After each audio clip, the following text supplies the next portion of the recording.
Hi guys, I'm gonna react to something scary. Um, Her YouTube channel name is Snarled. Go subscribe to her. She's really great. And let's start. Child of the Cliff.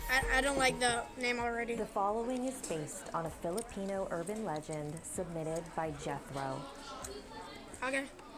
Pastel and Greg were a happy young couple in love. Nice. One of their passions was traveling. They loved to gaze upon the natural beauty of the world. It was how they felt closer to God. Their favorite spot to visit was Mines View Park, a cliff with a spectacular view. That's where Greg proposed to Pastel and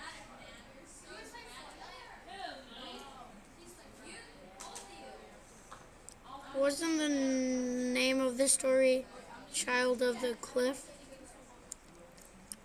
You guys should get out of there. Just a thought. where they held their simple wedding ceremony. Simple. Not too long after, Pastel became pregnant with their first child. Yay. Pastel and Greg, being a very good-looking couple themselves, were constantly showered with assurance from their friends and family that their baby would, too, be beautiful. In the months leading up to their baby's birth, they prepared the nursery and bought many toys and clothes. They spared no expense. They had traveled all over the world to see God's beautiful creations, but they knew nothing would be more beautiful than the new life they would soon be blessed with. They were ready to see God in their new child. I don't trust this The baby. day finally came. Pastel had chosen to give birth naturally in their home, in a Sorry. tub. She was in labor for quite a while, and Greg was starting to become concerned. But the midwife assured them that everything was fine. After many tiring hours, their baby was born. Ew. Congratulations, you have a healthy little girl. The couple smiled down at their little miracle, but only for a fleeting moment. The baby's eyes were large and uneven, almost bulging out of her skull. One of her ears was folded over entirely. I'm good. One of her arms was shorter than the other. Is she okay? Pastel asked the midwife. Oh, yes. She's a very healthy young girl. Despite these minor abnormalities, she will live a long, happy life. Congratulations again. You are so lucky. What are you naming her? The couple didn't answer. Monster. Later that night, neither one of them could sleep. They just sat in bed, their thoughts racing through their minds. Their unnamed baby, however, was sleeping peacefully in her crib. Pastel turned to Greg. That's not our baby. How dare you? Love it. Yeah. Not our baby, she said coldly. I don't see God in that child. Maybe things will change. I don't know who she is. I'm gonna keep an eye on her. I see the devil. Early the next morning, Pastel and Greg decided to See the visit devil? Mines View Park, thinking it would raise their moods. Pastel carried the baby in her arms as they approached the edge of the cliff Don't throw it and off. looked out over the valley. The sun was just barely rising. It was still early enough that no one else was at the park. Pastel took a step towards the edge, and another, No. and let her arms drop. Greg rubbed her back comfortingly. We'll try it. No. That's not what to do. That's horrible. Don't do that. Again, honey. A month or so later, Pastel became pregnant again. Every day leading up to her due date, they prayed to God that their baby would be born differently than last time. And she was. Pastel gave birth to a healthy baby girl whose features were a seamless blend of her parents. She was perfect to Pastel and Greg in every way.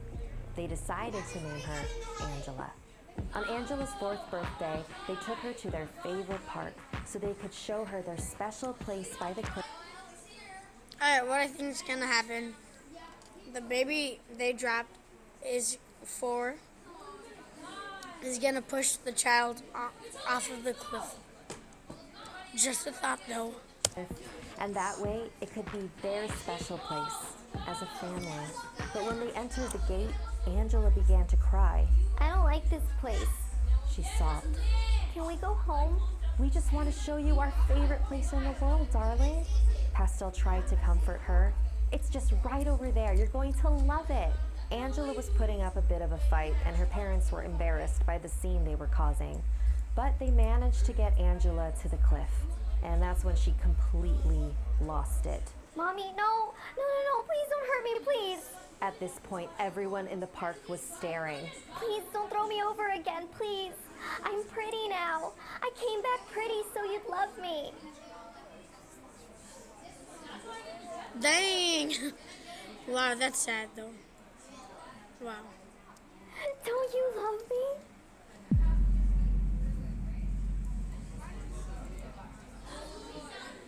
Thank you to all of our patrons. Wow. Let's react to another video.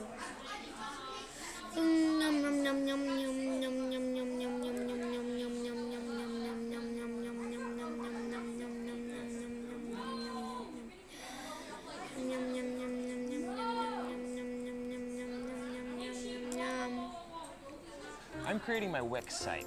You think you already have a stunning website? That's cool. You're welcome to skip or create your... Hey, Ottings, it's your Auntie Sapphire. Yum, yum, yum, yum, yum, yum, yum. Yum. Yum. Yum. Yum. Yum. Of Dune. I didn't take too long. The following is a story that Brooke's grandfather told her to warn her to never go near the House of Dune. Why? Why, Papa? Tell me. When I was around 17 years old, I had a friend named Fraser. Fraser? He was a bit of a daredevil, always taking risks and doing stupid stunts. He had no regard for his own safety. One night, me, Fraser, and our friend Ashley were hanging out, and Fraser mentioned the House of Dune, a house that was about a half-mile from the outskirts of the village. Generally, our town wasn't that superstitious, but there was something about that place that scared all the locals. Yeah, obviously. So obviously, we all fell silent and then tried to steer clear of the subject. But this really annoyed Fraser. I wish people would stop acting like the house is so dangerous, he said. The thing was, none of us had actually ever gone near the house. Everything we knew about it was from the stories our parents told us. We didn't know why we had to avoid it. We just knew that we should. Yeah, you should.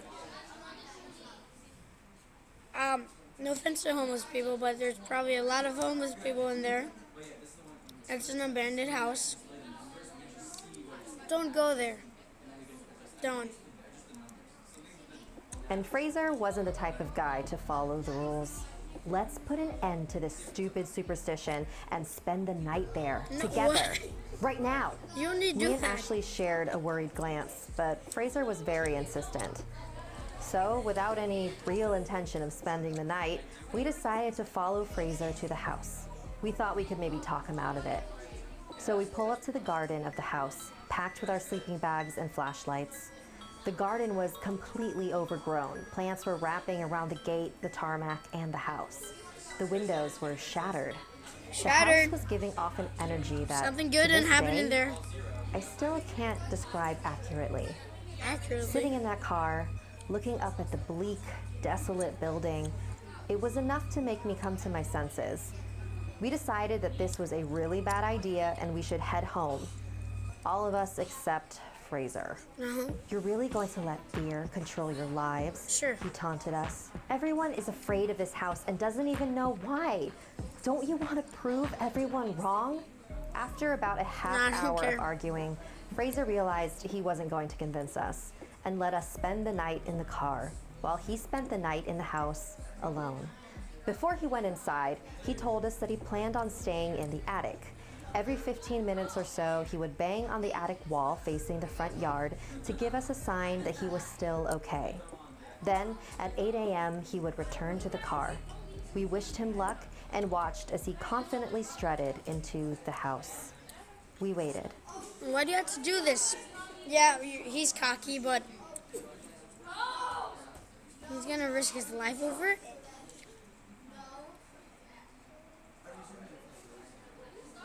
Okay. About 5 minutes went by until we heard a thud coming from the attic. We saw the faint silhouette of an arm waving at us in the window. No, that is not him. Everyone stayed at home. That is not him. Why? Because that is not him. Again, moving on.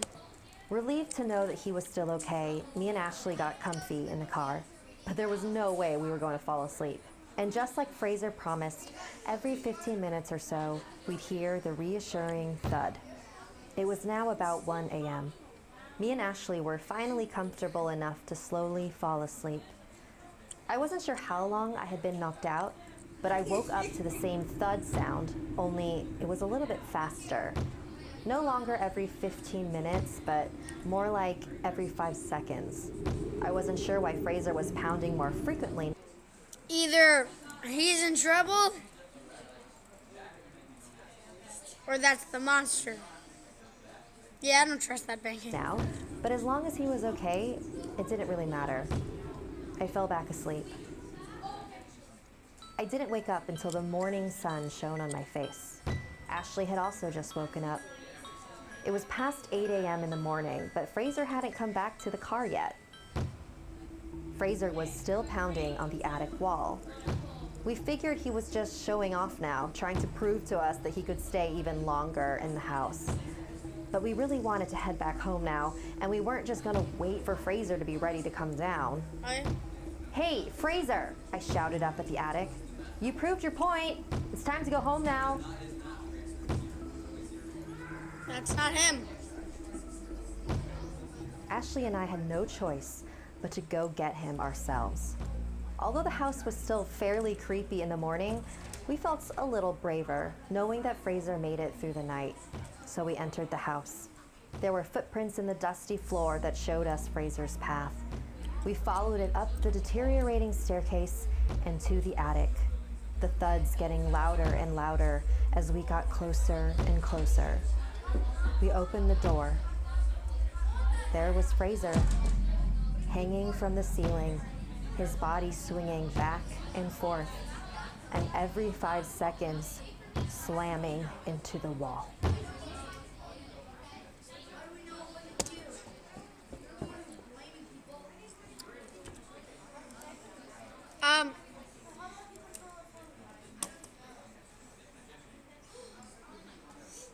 Go check me out. But, I